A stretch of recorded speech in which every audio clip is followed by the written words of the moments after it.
to get to know some of our Second Baptist staff members, pastors and whatnot on staff here. So today we have a very special guest. Our guest this morning was born and raised in Southern California, hence the tan. His wife's name is Camille, but as I was told, she goes by Missy because that's what all girls in Memphis are called. He attended Biola University in California and graduated with a BA in Communications from Cal State Fullerton, and he went on to get his master's in Christian education from the Dallas Theological Seminary. He and his family have been here at Second since 1995, and he has served as the lead missions pastor here since 2003. Ladies and gentlemen, let's give a big Gray Street welcome to Mr. Sam Glass.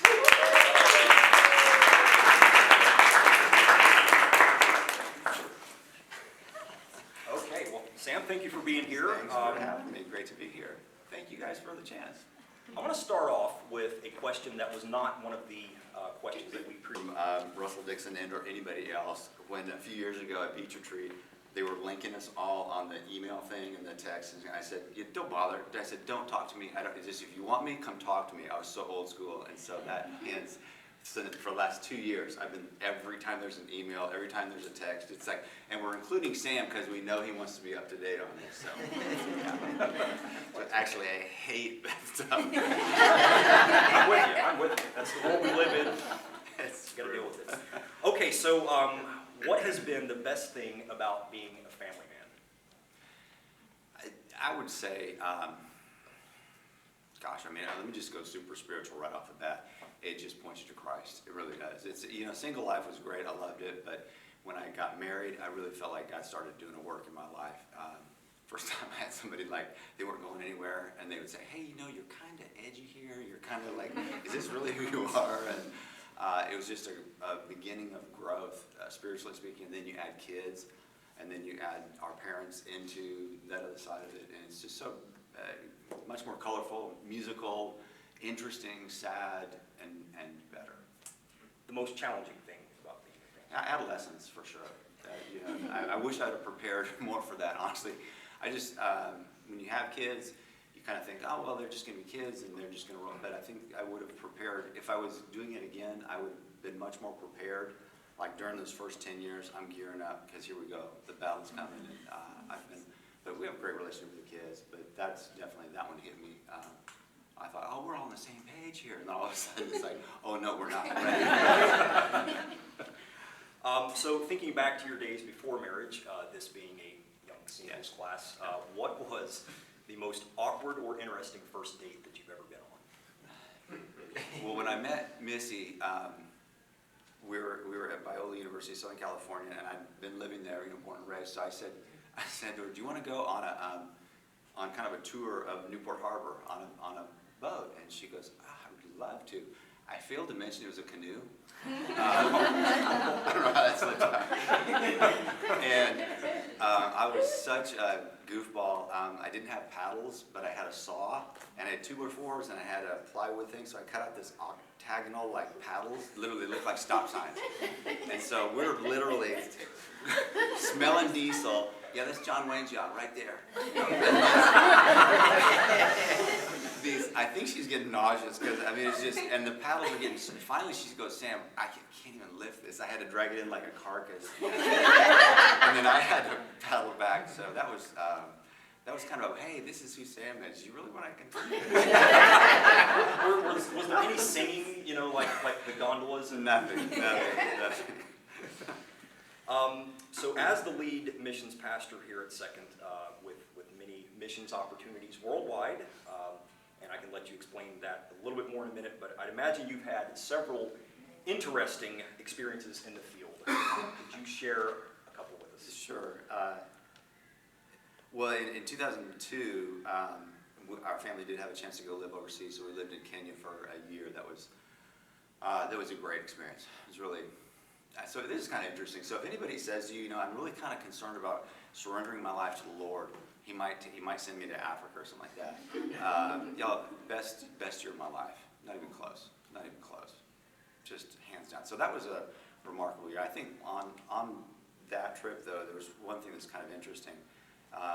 I would teach classes during the school year. I worked at a Bible college and a seminary, and so I would teach a group of pastors about this many at a time. And then after the 2 weeks, they'd say, hey, would you come to my church and do a crusade? So I went with one, and we went to Lake Victoria. It was above, kind of just about 1,000 feet up. You could see the lake down there. It was beautiful. I took 2 other guys with me because I just didn't know this pastor real well. So he brought 6 other guys there, so there's 9 of us now. Y'all, we're going to go do this crusade event, church event out in the, literally we're going to walk for about an hour and 15, hour and 20. And you can hear the drums out in the distance. I mean, it's one of those moments you just go, this is like unbelievable. And we're at the peak of this, about to descend. And one of the pastors with me, he turns to me and he looks at me and goes, Pastor Sam, I have to ask you a question. We have no one else we've been able to ask this of, but I feel like you could give us the answer. And I have to confess, my head was getting a little bit like, this is just wow. But I said, yes, brother, what can I answer? And he looks me straight in the eyes and he goes, the World Wrestling Federation, is that fact or fiction? You as the American would know. You're the expert. So, yeah, that was, God brought me back to earth real quick. Wow, okay. So did you know anything about the wrestling? No, I really didn't. It was kind of like technology. I was going, well, that's a stupid question. Why would you ask me that? So what is the one thing that you know now that you wished you would have known before serving as the missions pastor? I go back to the apart from me you can do nothing idea in Scripture. I go back to that all the time. We can be very busy. We can all be very busy. And, we were talking about that just a second ago. You can do a lot of different things. You can get so stinking scheduled that you just are exhausted at the end of the day. But unless you're surrendered to, dependent on, walking with Him, really, it's not going to be a great day, even though you might have been very busy. So I think just the idea of don't play around with the surrendered to Christ, abiding with Him notion. Don't think too highly of yourself. Think of others as more important than yourself. And are you truly dependent on Him every hour of every day? That's a constant. That's a discipline. That's a great discipline. I think I got pretty busy the first few years. Just let's go conquer the world, and then realized I'm just exhausting myself and what's really happening. So So a couple other questions here before we turn it over to the audience. How has serving here at Second Baptist Church impacted your life the most? Well, I think it definitely, when you get married, when you take a job, when you keep a job, you have to learn humility, right? You're under authority. And I had to learn that, and that was a hard thing. So I think coming in under the authority of our church structure, the philosophy of ministry we have here, all those things just, we blow up against those. So I think just learning to be under the authority of not only the structure that exists here, but certainly under that in the Lord has really been a good thing. Coming under the authority of God and its multiple ramifications, it's been a great thing. It's always kind of challenging. I was kind of, aren't we all mavericks? I'm a maverick. I'm on the edge. I'm not one of you rule followers. No, that's been great. We like to think so anyway. Yeah, well, I did too. Having, as someone who has been in this stage of life before, what advice would you give anyone here to help them live their spiritual journey to the fullest? Yeah. The Romans 12:1 is a huge passage for me. I urge you therefore, brethren, by the mercy of God, to surrender, to present yourselves to Him as a living sacrifice. That to me, I think, for me, when things started changing my life, not when I made a profession of faith, but when I surrendered my life to Christ. So that's what I'm pushing for all the time, wherever I am, is are you surrendered to Him? Are you 100%? No closed doors, no error. Is your life completely His? That is, I think when I remember coming to that point, and it took a lot of, I had to go through surgery and like a death threat, not from an outside source, but a doctor said, you might not live a year with this situation you have. And I was awakened to, I think I've been professing the name, but I'm not surrendered to Him. And when I surrendered to Him, it's weird, life changed. That's when life began to change and take on a supernatural, different aspect that it never did before. So that's my story. Turn it over to the audience, class. A couple questions. Mr. Lance, available for Sam. Sam, since you're going on these mission trips, I understand you've been on numerous mission trips with singles, and you interview singles for going on these trips. Is there something quirky that you can share? Maybe you're with people for a week, or maybe a week to 10 days, and you see things that come up, and people coming together that are in these awesome situations, international trips. Is there something quirky that came up? Maybe it's a funny story that comes to mind on one of your trips. You were obviously on the trip with my good buddy Todd Crosswhite. And, Yeah. He's trying to get specific. Yeah, I can tell. I'm gonna go back and have lunch with Todd soon, and I need some dirt on that trip because I think you guys had a blast. I can't say anything about Todd in that moment, but I mean, yeah, gosh, like the folks that wanted to go smoking cigars and having a few drinks after the day of serving, that was kind of fun to work through. Oh, okay. Yeah. Can I take my gun into the? I mean, yeah, there's some interesting ideas.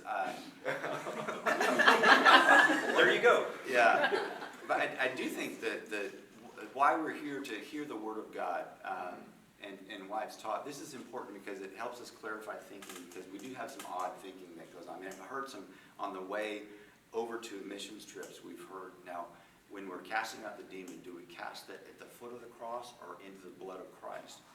Well, did you hear that in class you were taught? Yeah. Where'd that come from? So we interview, we talk through, we all work through things.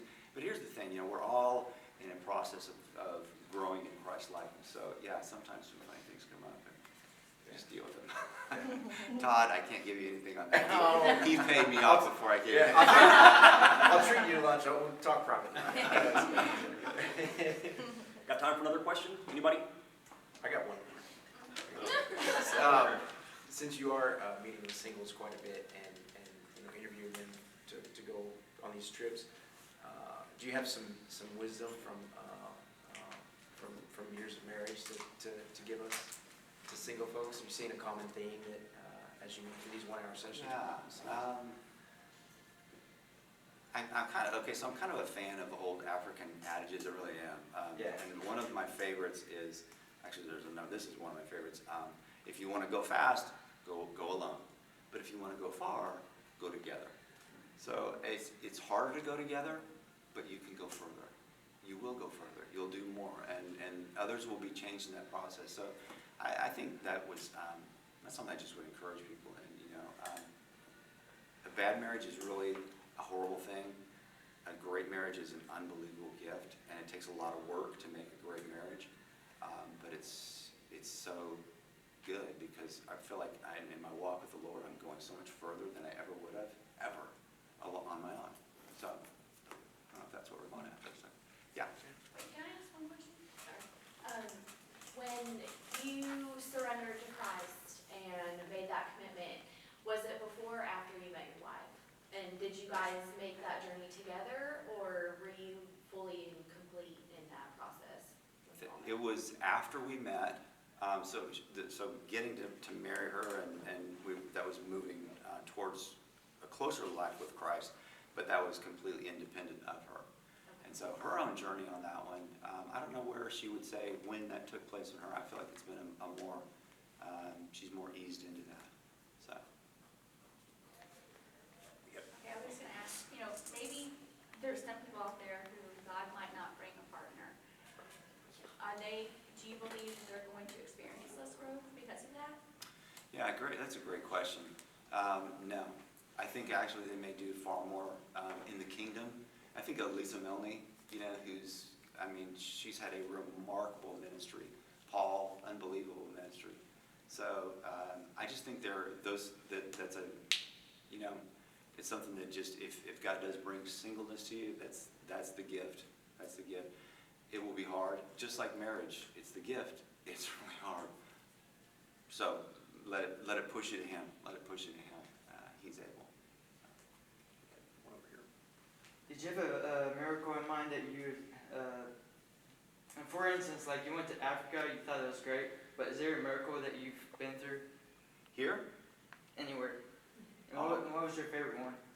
Yeah, okay, every time I stand up to teach and it really goes well, that's a miracle. But by God's grace, I came and started on the church side here. So I'm the international missions pastor. Reagan Reynolds is international. If you live in Houston, he works with the international community. I work overseas. But they also said, oh, and by the way, you're the prison ministry pastor also. So after about a year, I finally started going down to the jail. I go, well, you probably shouldn't be the prison ministry if you never go in. Like, it's a little bit hypocritical. The miracle for me is Thursdays. Every Thursday. It's so good. So, I don't know. I see God in so many different little things. I mean, my favorite was this morning. I was just being outside and just seeing. I was overwhelmed. Do most people get emotional? Yes. Sorry, I'm good now. But those are things that I think are remarkable. So. Awesome. Well, Sam, thank you so much for Thank your you guys. time. Thank you Appreciate guys it. very much. I appreciate it.